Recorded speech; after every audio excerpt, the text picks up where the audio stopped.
Hi everyone, welcome and welcome back to my channel. This is Ritik and you are watching Due Commerce. So जैसे कि आप सभी को पता है, अगर नहीं पता है तो मैं बता देता हूँ कि यूजीसी नेट जून 2025 की रजिस्ट्रेशन ओपन हो चुकी है और इसकी आज इस वीडियो के अंदर हम लोग इसकी एलिजिबिलिटी चेक करेंगे कि कौन लोग एलिजिबल है इसके अंदर अप्लाई करने के लिए, डेट क्या होने वाली है, लास्ट डेट क्या है, ये सारी चीज़ें आज इस वीडियो के अंदर कंप्लीट हम समझने वाले हैं, पढ़ने वाले हैं। पूरा ये जो ब्रोशर है ये मैंने डाउनलोड कर लिया है। अगर आप लोगों को डाउनलोड करके खुद से पढ़ना है तो आपको टेलीग्राम चैनल का लिंक डिस्क्रिप्शन के अंदर मिल जाएगा, गो चेक इट आउट। बहुत आराम से आप इस पूरे के पूरे इन्फॉर्मेशन बुलेटिन को रीड कर सकते हो और कहीं और से जानकारी लेने की आपको कोई नीड नहीं रहती है अगर आप प्रॉपर खुद से इन्फॉर्मेशन बुलेटिन को रीड करते हो तो। एनीवेज, एक काइंड ऑफ समरी में आज आपको इस इन्फॉर्मेशन बुलेटिन की दूंगा, तो आपको सारी की सारी इन्फॉर्मेशन यहीं से मिल जाएगी अगर आप लोग जून 2025 को एम कर रहे हो तो without any delay let's get started with the video. Let's go. तो सबसे पहले हम देखेंगे कि डेट्स क्या होने वाली है। डायरेक्टली चलते हैं, ये इंडेक्स इनका, चलिए ये रहा, ये हमारे पास डेट्स है। हमारा जो स्टार्टिंग हो रही है वो 16 अप्रैल से हो रही है, यानी कि आज से है ये स्टार्टिंग एप्लीकेशंस की, और 7 मई तक आप लोग इसको फिल कर सकते हो।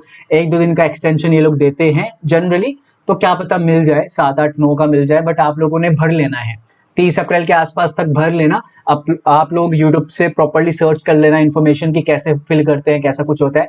तो प्रॉपर इन्फॉर्मेशन जुटाने के बाद ही आप लोग ट्राई करना भरने की। जो लोग पहली बार भर रहे हैं एप्लीकेशंस, तो ध्यान से भरना, ठीक है, क्योंकि काफी बार अगर मिस्टेक भी हो जाती है ना तो आपका जेआरएफ वाला अमाउंट नहीं आता है।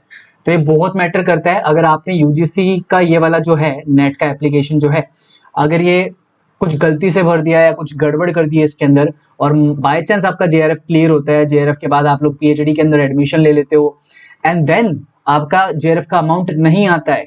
क्यों नहीं आता है? क्योंकि यहाँ पर आपने कुछ दिक्कत करी थी एप्लीकेशन के अंदर, आपका नाम गलत है, आपका ये गलत है, वो गलत है, तो यहाँ तक भी दिक्कत पहुंच सकती है। तो this step is very much important step, ठीक है। तो पूरा देख के अच्छे से समझ के ही करना, ठीक है। चलो, तो स्टार्टिंग कहाँ से होगी हमारी? 16 अप्रैल यानी कि आज से है और 7 मई तक जा सकता है, और जनरली 2-3 दिन का एक्सटेंशन ये लोग देते हैं अकॉर्डिंग टू पिछला ट्रेंड, ठीक है। करेक्शन क्या करनी है नहीं करनी है ये अपने को कोई लेन देन नहीं है इससे, बट फिर भी अगर करेक्शन की बात आती है तो करेक्शन आपका एप्लीकेशन फॉर्म के अंदर 9 से 10 मई को ये लोग कह रहे हैं देने के लिए, ठीक है।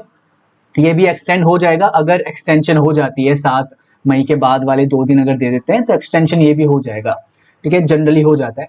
आपका जो रहने वाला है फी, वो जनरल कैटेगरी की होने वाली है 1150, ओबीसी की है 600, जनरल ईडब्ल्यूएस की 600 है, एससी एसटी एंड पीडब्ल्यूडी की 325 है, ठीक है। तो accordingly you will pay the fees.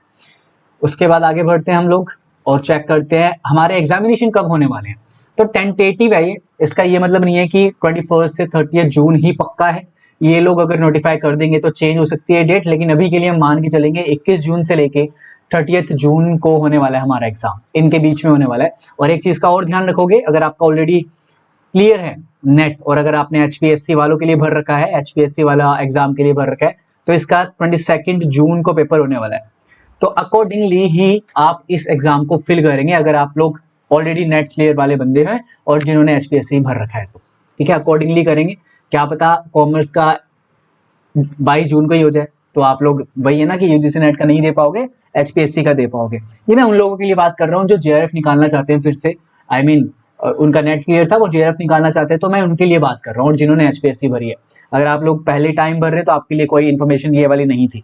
Anyways, आगे बढ़ते हैं।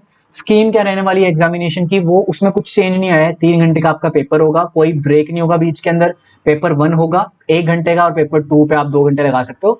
वैसे तो ये कंबाइन देते हैं, कभी भी किसी में भी शिफ्ट कर सकते हैं, तो वो अकॉर्डिंगली आप देख सकते हो, ठीक है।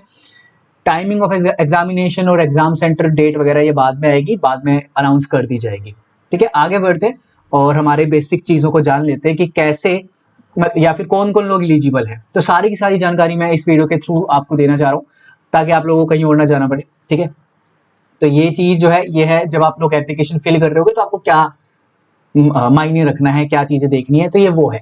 इसको मैं अलग से बता दूंगा जब मैं आपको दिखा रहा हूँ कि कैसे आपने फिल करना है, तो उसकी वीडियो अलग से आ जाएगी। So don't worry about that, ठीक है। Let's continue.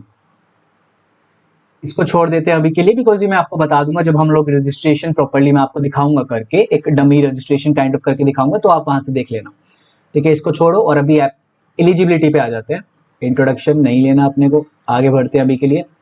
चलिए, ये तो आप सभी को पता होगा कि पिछले साल से ही ये लागू हुआ है कि हम लोग 3 कैटेगरी के लिए भर सकते हैं। जो ये वाला एग्जाम रहता है, कैटेगरी फर्स्ट कौन सी है, award of JRF and appointment as assistant professor. तो आप लोग इस चीज के लिए भर सकते हो।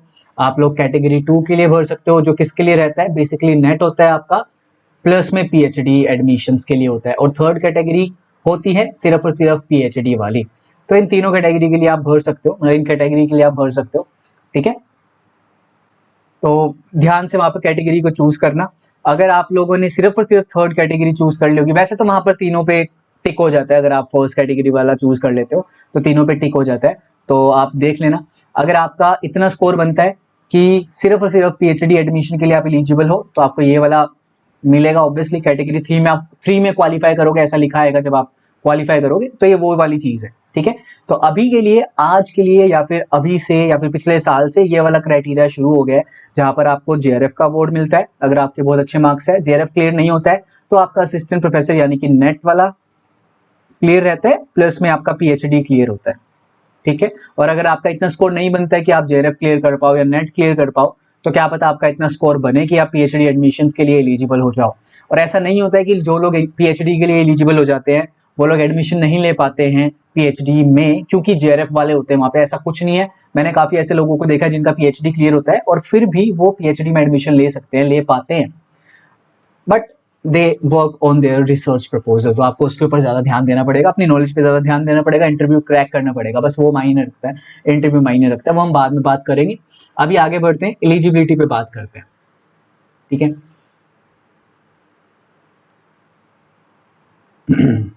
आगे बढ़ते हैं, देखो ये वाला पॉइंट देखो, for candidates qualified under the category 2 and category 3 the marks obtained in the net will have 70% weightage and 30% weightage will be based on the performance in the interview conducted by the university. The PhD admission will be based on the combined merit of net marks and the marks obtained in the interview. तो आपके पास अगर JRF नहीं है ना, तो ये कुछ criteria लगता है। अगर आप लोग किसी यूनिवर्सिटी में पीएचडी एडमिशन लेने जाते हो तो आपका स्कोर वहां पे बहुत वैलिड रहेगा, बहुत मायने रखेगा। तो जितना हाइयर स्कोर उतनी ज्यादा पॉसिबिलिटी कि ये 70% वेटेज आपका अच्छा बने, ठीक है। और 30% वेटेज तो आपका इंटरव्यू का है, वो अपने आप उसका चेक कीजिएगा, देखिएगा, ठीक है। आगे बढ़ते हैं, अभी के लिए ये और सच information is not that much important for you, but एक इन्फॉर्मेशन इंपॉर्टेंट है। अगर आप लोग कैटेगरी 3 में ही वो करते हो या कैटेगरी 2 और 3 में ही क्वालिफाई करते हो, तो आपका सिर्फ और सिर्फ 1 ईयर के लिए इसका स्कोर वैलिड रहता है। नेट एग्जाम आपका क्लियर हो गया, वो नेट का जो सर्टिफिकेट है वो through out the years, through out life time के लिए आपके लिए वैलिड है। बट अगर आप लोग पीएचडी में एडमिशन लेना चाहते हो तो आपका ये स्कोर जो है वो सिर्फ 1 साल के लिए वैलिड रहेगा। तो इसलिए जेआरएफ क्लियर करने की ट्राई किया करो, क्योंकि वो 3 साल तक वैलिड रहता है आपका, ठीक है। आगे बढ़ते हैं अब हम, चलो इतना क्लियर है। उसके बाद अलग टाइप ऑफ स्कॉलरशिप्स भी आती है, इसके ऊपर काफी वीडियोस है यूट्यूब के ऊपर, you can search it properly. Schedule caste से हो तो वो देख लेना, बैकवर्ड कास्ट से हो, पीडब्ल्यूडी से हो, तो अकॉर्डिंगली नाम लिख के आप लोग सर्च कर सकते हो कि भाई क्या है ये फेलोशिप, ठीक है। अभी हम इसमें डिस्कस नहीं करेंगे, हमारा मेन मोटिव है आज का यूजीसी नेट के बारे में जानना है। एग्जामिनेशन क्या है, ये किस लिए है, कैसे फिल करना है, क्या कुछ है, उसके बारे में जानना है। मोड ऑफ एग्जामिनेशन में आ जाते हैं। काफी हवा मचा रखा था कि भाई ये वाला टेस्ट आ जाएगा, वो वाला टेस्ट आ जाएगा, तुम लोगों का मतलब मैं वो बोलना नहीं चाहता, लेकिन तुम समझ रहे हो। तो ऐसा कुछ नहीं होता है, बेफालतू के उसमें चक्करों में मत पड़ा करो। ये बहुत वीडियोस आती हैं ऐसी अलग अलग प्रकार की, यू नो वेरी वेल कि भाई ये हो गया, ये हो गया, क्या बोलूं मैं उनके लिए। But anyways, computer based test ही आपका होने वाला है, ठीक है। कंप्यूटर बेस्ड टेस्ट होने वाला है आपका, और आपका जो मार्किंग स्कीम है वो वही रहने वाली है। 100 मार्क्स का आपका पेपर 1 होगा, पेपर 2 आपका 200 मार्क्स का होगा, जिसके अंदर 100 क्वेश्चंस आएंगे, और पेपर 1 के अंदर 50 क्वेश्चंस आएंगे।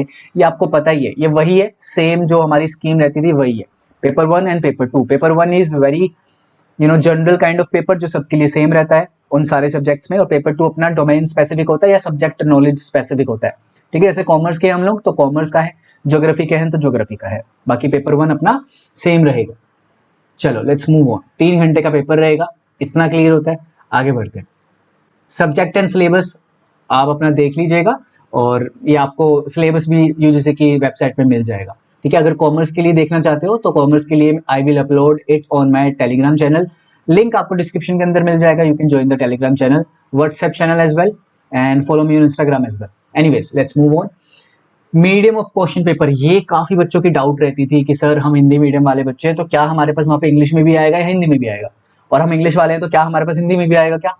देख लो, the medium of question paper shall be in English and Hindi only, ठीक है, एक्सेप्ट लैंग्वेज पेपर, मतलब इंग्लिश और हिंदी में होने वाला है आपका। जैसे काफी बच्चे गुजरात से हैं भाई, काफी बच्चे साउथ साइड से हैं, इंग्लिश और हिंदी में ही रहने वाला है, ठीक है। तो ये चीज का ध्यान रखेंगे, कुछ अलग मीडियम नहीं होगा पेपर का, गुजराती लैंग्वेज नहीं होगी, कुछ वो लैंग्वेज नहीं होगी। Option for medium of question paper should be carefully chosen by the candidate, तो आपको मीडियम ऑफ क्वेश्चन पेपर को बहुत ध्यान से चूज करना है while filling up the application form online. अगर आप हिंदी मीडियम वाले बच्चे हो, हिंदी वाला चूज करो, अगर हिंदी में एग्जाम दे रहे हैं। अगर इंग्लिश मीडियम है तो कोई सीन नहीं है, आप इंग्लिश मीडियम चूज करोगे।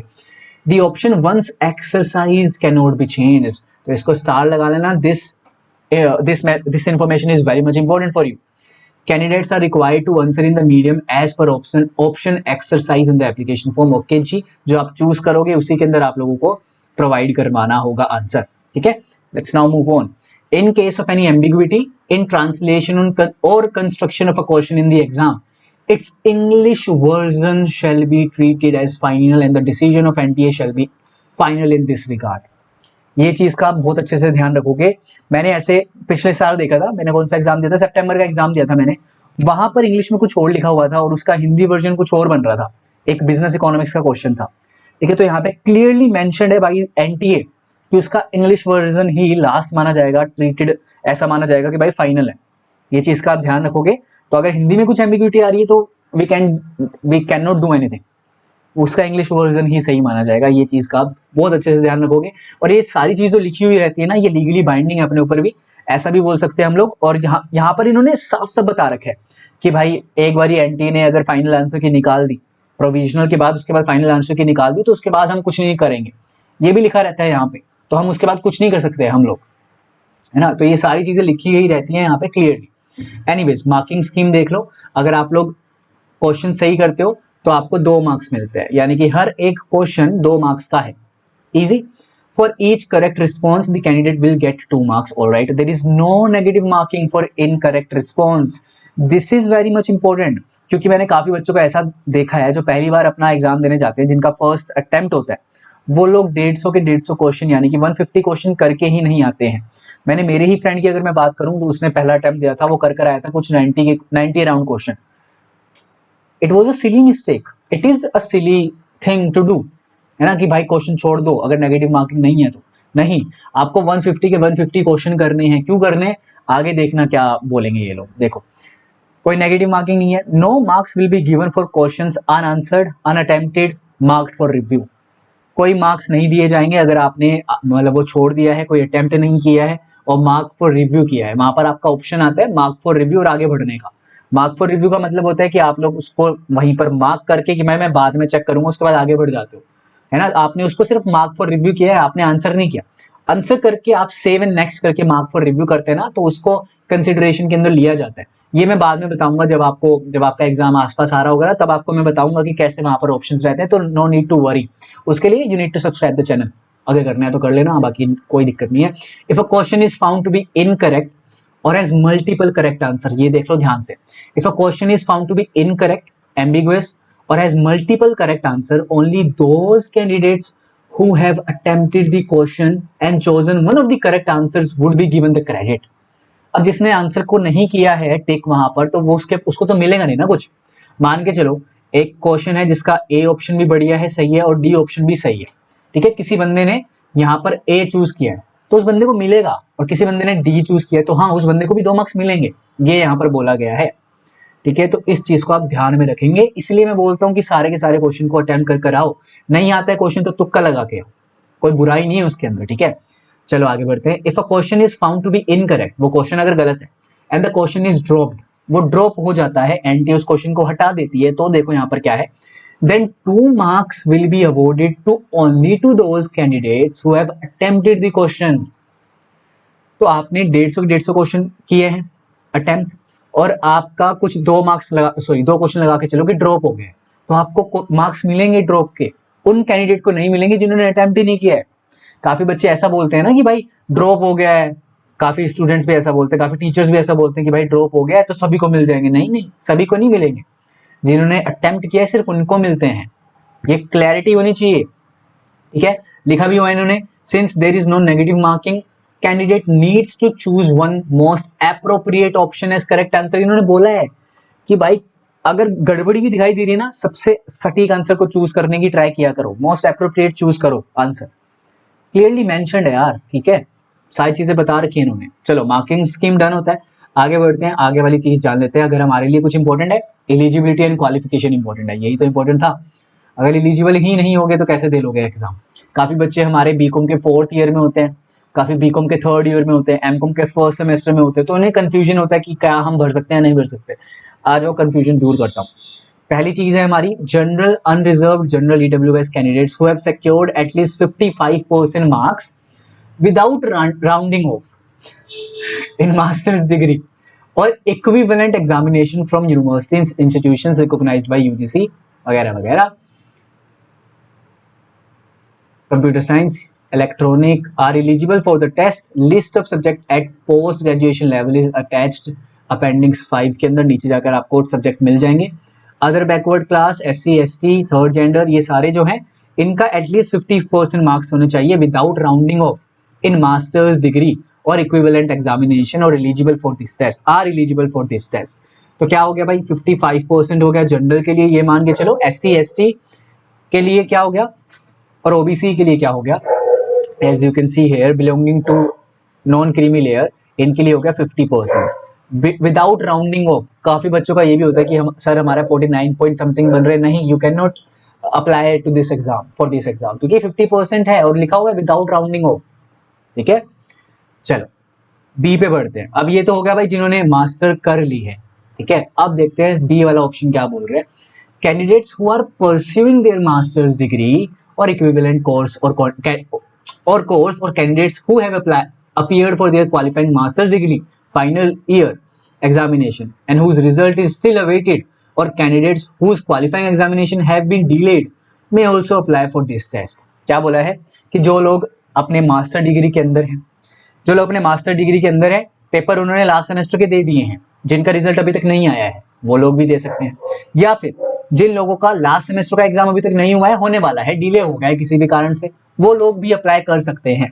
However, such candidates will be admitted provisionally and shall be considered eligible for award of JRF assistant professor only after they have passed their master's degree or equivalent examination with at least 50% marks। General category के लिए 50%, OBC, NCL, SC ST, PWD third gender के लिए। Such candidate must complete, ये important है बहुत ज्यादा, such candidate must complete their master's degree or equivalent examination within 2 years from the date of net result with required percentage। ये बहुत ज्यादा important है। अगर आप लोग फर्स्ट सेमेस्टर के कैंडिडेट हो, एमकॉम के अंदर हो, मान के चलते हैं, एज यू कैन नो कि मैं कॉमर्स का यहाँ पर पढ़ाता हूँ आप लोगों को, तो एमकॉम के आप बंदे हो, फर्स्ट सेमेस्टर में हो, ठीक है, आपका एग्जाम हो रहा है, आप फर्स्ट सेमेस्टर में हो, आपका रिजल्ट आ गया है, नेट रिजल्ट आ गया है। Let's take an example, NET result आपका आया है, मान के चलते हैं दिसंबर वाला आपने एग्जाम दिया है, ये मान के चलते हैं दिसंबर 2025 का आपने एग्जाम दिया, आपका नेट रिजल्ट आया है जनवरी की एंडिंग में आया है, जनवरी 2026 में आया है, तो ये आपका नेट का रिजल्ट है, ठीक है, इजी। इसके विद इन 2 years यानी कि जैन 2028 तक आपकी एमकॉम कंप्लीट होनी चाहिए। कंप्लीट होने का क्या मतलब है कि आपका रिजल्ट आ जाना चाहिए एमकॉम का लास्ट सेमेस्टर का, यानी कि ओवरऑल रिजल्ट आपका एमकॉम का आ जाना चाहिए। तो कायदे से अगर हम देखें, अगर आपने दिसंबर 2025 का एग्जाम दिया, इसका मतलब क्या होगा कि आपने जून 2025 के अंदर एडमिशन लिया होगा, है ना, जून 2025 के अंदर एडमिशन लिया होगा एमकॉम के अंदर। फिर आपके इसके 2 साल बाद आपकी एमकॉम कवर होती है, 2 साल का होता है जनरली, मान के चलते हैं, तो 2027 में ही आपका कवर हो जाएगा। और आपकी जो वैलिडिटी है कि कब तक खत्म होना चाहिए भाई, जनवरी 2028 तक खत्म होना चाहिए। तो यू आर एलिजिबल भाई, फर्स्ट सेमेस्टर में हो, यू आर एलिजिबल, ठीक है। अब आपकी ये वाला डाउट क्लियर रहता है ना। चलो, और सही से बताऊं तो मेरा भी फर्स्ट सेमेस्टर के अंदर क्लियर हुआ था JRF कॉमर्स का, ठीक है, तो there is no worry about that. चलो आगे बढ़ते हैं। However, those candidates who qualify for admission to PhD only must complete their master's degree within 1 year from the date of net result with required percentage। तो ये चीज का आप ध्यान रखोगे, अगर आप थर्ड कैटेगरी में क्वालिफाई करते हो तो विद इन 1 year आपका कंप्लीट हो जाना चाहिए आपका एमकॉम। क्योंकि इस पीएचडी ओनली का जो वैलिडिटी रहती है स्कोर की वो 1 ईयर की ही रहती है, तो ये चीज आप ध्यान रखोगे, ठीक है। नेक्स्ट है candidates belonging to third gender category are eligible to draw the same relaxation, ये आप देख सकते हो, अकॉर्डिंगली आप पढ़ सकते हो if you belong to this category also. The PhD degree holders whose master's level examination have been completed by 19 September, ये भी आप देख सकते हो, जनरली यहाँ पर ऐसा कोई कैंडिडेट जनरली मिलता नहीं है हमें, बट आप देख सकते हो अकॉर्डिंगली। बाकी जो मेन एलिजिबिलिटी थी वो हमने डिस्कस कर लिया। Candidates are advise to appear in the subject of their post graduation only, they are advising, it is not mandatory to appear in the post graduation वाला subject only, they are just advising. The candidates whose post-graduation subject is not covered in the list of net subject may appear in a related subject, जिसे हम allied subject भी बोलते हैं कभी कभार। Easy। अब बात करते हैं उन बच्चों की जो 4 ईयर वाले में एनरोल्ड है, ग्रेजुएशन में, डिग्री प्रोग्राम में, बैचलर प्रोग्राम में। आज The candidates having passed a 4-year bachelor's degree should have a minimum of 75% marks in aggregate or its equivalent grade on a point scale wherever the grading system is followed। काफी बच्चों का मेरे पास message आया था इस regarding, तो आप देख सकते हो। अब अगर आप लोग 4th ईयर में हो अपने और 75% मार्क, या फिर ऐसा बोल सकते हैं बैचलर डिग्री आपने 4 साल वाली करी है ना, और आपका जो एग्रीगेट बन रहा है 4 सालों का वो 75% बनना चाहिए minimum, then only you are eligible, ठीक है। रिलैक्सेशन मिल जाएगा 5% का इन कैटेगरी वाले पर्सन्स को, तो आपका मिनिमम कितना हो गया, 70% मिनिमम हो गया इन कैटेगरी वालों का। जनरल कैटेगरी वालों का it is 75% minimum aggregate score है ना। चलो आगे बढ़ते। The candidates qualifying in the net based on a 4-year undergraduate degree will be eligible for the award of the junior research fellowship and for admission to the PhD। ये आप थोड़ा सा ध्यान रख लोगे। The candidates qualifying in the net based on 4-year degree will be eligible for the award of GRF and for admission to the PhD। अगर आप लोग नेट क्वालिफाई करते हो आपका 4 डिग्री के बाद, 4 साल की डिग्री के बाद, तो आपको मास्टर करने की जरूरत नहीं है एज सच, ऐसा इन्होंने यहाँ पर बता रखा है, ऐसा मुझे लग रहा है। The candidates qualifying in the net based on a 4-year undergraduate degree will not be eligible for appointment as assistant professor। तो आपने सिर्फ बीकॉम करा है और उसके बाद अगर आप लोग असिस्टेंट प्रोफेसर बनना चाहते हो by giving the NET exam, qualifying the NET exam, you are not eligible for that, please remember. क्योंकि मैंने काफी बच्चों को ऐसा देखा है, those who want to do this वाला एग्जाम असिस्टेंट प्रोफेसर को के लिए बनने के लिए, तो वो मास्टर्स नहीं करते अपना, वो बीकॉम 4 वाला ले लेते हैं और then they want to become an assistant professor. You can not become an assistant professor in this regard, ठीक है। अगर 4 साल वाली आपने बैचलर डिग्री करी, उसके बाद you have to do master degree as well, 1 साल वाली होती है शायद से उसके बाद, तो है ना, तो you have to do that also to become an assistant professor. But 4 साल की अगर आप डिग्री करते हो बीकॉम वाली जो भी है, तो you can enroll in PhD program, यहाँ पर लिखा हुआ है, इस वाले पॉइंट से हम समझ सकते हैं। तो you can enroll in PhD program without doing masters I guess, ठीक है, ठीक है, उसके लिए आप एलिजिबल होगे, बट असिस्टेंट प्रोफेसर बनने के लिए you are not that much eligible. The candidates who are pursuing 4-year bachelor's degree program and are in their last semester or last year may also appear for the test। समझ गए, clearly लिखा गया है। BCom की 4 साल वाली कर रहे हो आप लोग, तो अगर लास्ट ईयर में हो, लास्ट सेमेस्टर में, you can apply. However, such candidates will be admitted provisionally and shall be considered eligible for the award of JRF admission to PhD only, दो चीज के लिए, after fulfilling the requirements contained in the University Grants Commission ऐसे within 2 years, within 1 year, यहाँ पे लिखा गया है if qualified for award of JRF within 1 year if qualified for admission to PhD only। अगर आप लोग लास्ट सेमेस्टर में हो अपना और आप लोग अप्लाई करते हो इसके लिए, अगर आपका JRF निकल जाता है तो आपकी मास्टर 2 साल में कंप्लीट हो जानी चाहिए, आई मीन बैचलर्स। अगर आपका PhD ओनली निकलता है तो आपकी जो ये वाली डिग्री है बैचलर वाली 1 साल में कंप्लीट हो जानी चाहिए from the date of result, ये यहाँ पर लिखा गया है। आई होप सो ये क्लियर हो जाएगा। थोड़ा बहुत टेक्निकल है, थोड़ा बहुत होच पोच हो रहा है, बट स्टिल आप लोगों के लिए, उन लोगों के लिए जो लोग बैचलर्स में 4 साल में हैं, ठीक है।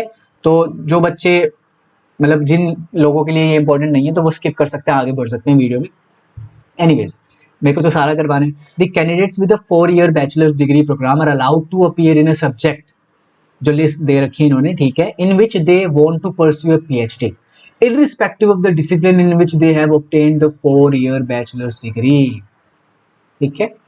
जिसमें भी आपको PhD करना है उसमें आप कर सकते हो, ठीक है, और लिस्ट आपको गिवन है सब्जेक्ट्स की, आप नीचे जाके देखोगे तो मिल जाएगी इस इन्फॉर्मेशन बुलेटिन में। ये इन्फॉर्मेशन बुलेटिन मैं आपको टेलीग्राम चैनल में प्रोवाइड करवा दूंगा, तो do join that Telegram channel. तो इसको भी आप अंडरलाइन कर लेना प्लीज। आपने बीकॉम किसी में किया हो, या यानी कि आपका जो स्पेशलाइजेशन हो वो किसी में हो, कोई मैटर नहीं करता है, जिसमें आपको पीएचडी करनी है ट्राई करो उसमें आपका नेट क्वालिफाई करने की। Candidates are neither required to send any certificate document वगैरह वगैरह, कोई आपको ऐसे करने की जरूरत नहीं है। छोड़ो इसको, आगे बढ़ते हैं। Candidates with post graduate diploma certificate awarded by Indian university institute और फॉरेन डिग्री ऐसे ऐसे ऐसे should in their own interest ascertain the equivalence of their diploma degree certificate with master's degree of recognized Indian University from Association of Indian University New Delhi, and for the law students they have to ascertain their equivalence via Bar Council of India।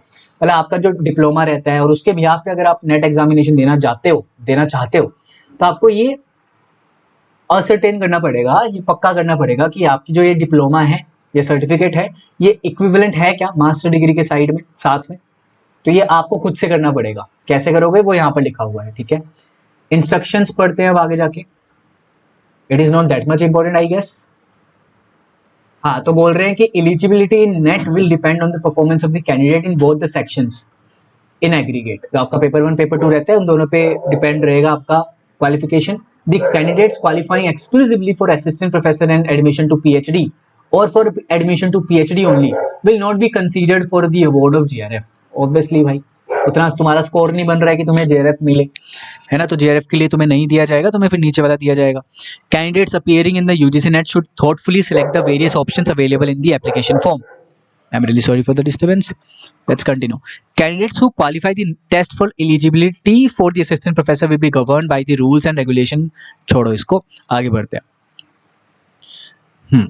आइए, JRF candidates qualifying for the award of JRF will be eligible to receive fellowship by UGC under various schemes, ठीक है, subject to their finding placement in universities, IITs, institutions। The validity period of the offer will be 3 years। लिखा हुआ है यहाँ पे JRF की validity 3 years है, with effect from the date of issue of JRF award letter। However, for those candidates who have already joined PhD, the date of commencement of fellowship shall be from the date of declaration of net result or date of their joining, whichever is later। ठीक है, तो whichever is later। तो ध्यान रखना, अगर आपका JRF clear होता है, फॉर एग्जांपल आपका अभी वाला JRF क्लियर होता है, आपके पास 3 साल का समय रहेगा, 3 साल के अंदर अंदर you have to take admission into PhD किसी भी इंस्टीट्यूशन के अंदर, ठीक है। उसके बाद जाकर आपको JRF मिलना शुरू होगा अगर आपने विद इन 3 years लिया है एडमिशन तो, ठीक है। वो 3 years लैप्स हो जाते हैं, then you can not avail this particular benefit of fellowship, ठीक है। Let's move forward.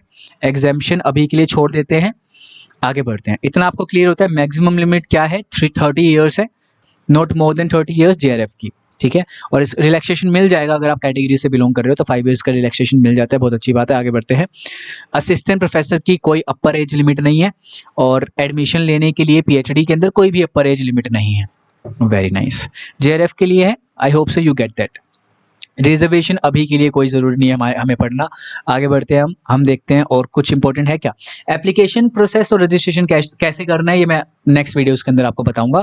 प्रॉपर्ली हम साइड बाय साइड रजिस्ट्रेशन करेंगे, तो इसको भी हमें अभी के लिए पढ़ने की जरूरत नहीं है। बाकी आगे बढ़ते हैं, देखते हैं अगर इस वीडियो के अंदर और कुछ रहता है हमारे लिए इंपॉर्टेंट या नहीं रहता है। एडमिट कार्ड वगैरह वगैरह ये आगे की बात है, you don't have to worry about that. अभी सिर्फ और सिर्फ रजिस्ट्रेशन एप्लीकेशन पे फोकस रखो और अपनी प्रिपरेशन पे फोकस रखो, ठीक है। बाकी आपको अब बहुत ज़्यादा डिस्ट्रैक्शन देखने को मिलेगा, अलग अलग वीडियोस आएंगी, तो ध्यान रखना उस चीज़ पे, ठीक है। चलो छोड़ो इसको भी, आगे बढ़ते हैं। This is also done. Revaluation rechecking कैसे होती है देख लो यहाँ पे क्या लिखा हुआ है। There shall be no re-evaluation rechecking of the result, no correspondence is in this regard shall be entertained.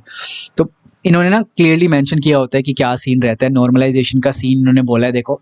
और ध्यान रखना, जून का जो पेपर रहता है ना तुम्हारा, जनरली कॉमर्स का बोल रहा हूँ, जनरली 2 शिफ्ट में होता है, तो कोशिश रखना अपनी कि तैयार रहो शिफ्टों के लिए। 2 शिफ्ट में होने वाला है इस बार भी, कोशिश रहेगी, ठीक है। और मुझे लग भी रहा है कि 2 बारी होगा, 2 शिफ्ट में होगा। I mean let's go, miscellaneous आ गया, बस इसको अभी के लिए ख़त्म करते हैं। सब्जेक्ट मैं आपको एक बारी के लिए दिखा देता हूँ, आपका सब्जेक्ट कोड दिखा देता हूँ, ठीक है, क्योंकि वो आपके लिए काफ़ी इंपॉर्टेंट रहेगा। आओ ज़रा सब्जेक्ट कोड देखते हैं हमारा, उसके बाद आगे बढ़ते हैं। ठीक है, subject code will be the last thing. और अगर कुछ भी आपको डाउट रहेगा वो आप मुझे बता सकते हो कमेंट सेक्शन के अंदर। हम लोग नई नई वीडियोस आपके लिए लेकर आएंगे। आई मीन मैं लेकर आऊँगा, हम क्या बोल रहा हूँ, मैं बिहार से थोड़े ना हूँ। Anyways, not offending anyone. चलो आ जाओ, कॉमर्स का मैं दिखा देता हूँ आपको।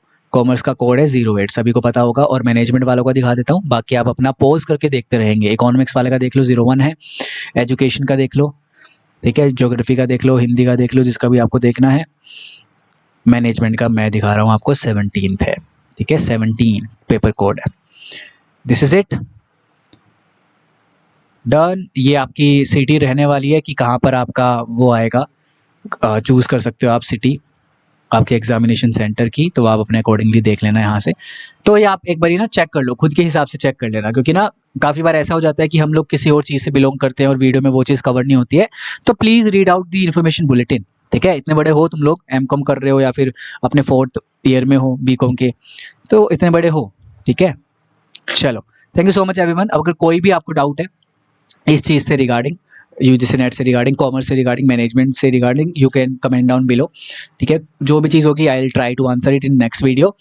ठीक है, और किसी पर्टिकुलर चीज़ पे वीडियो बनानी है, you can also tell me. And आपको एक और चीज़ बता देता हूँ, अगर आप लोग कॉमर्स के लिए प्रिपरेशन कर रहे हो तो कॉमर्स के लिए ना मैंने प्राइवेट बैच चला रखा है। तो उसके लिए you just have to WhatsApp me on this particular number 8816873064। इस पे मुझे व्हाट्सएप कर देना।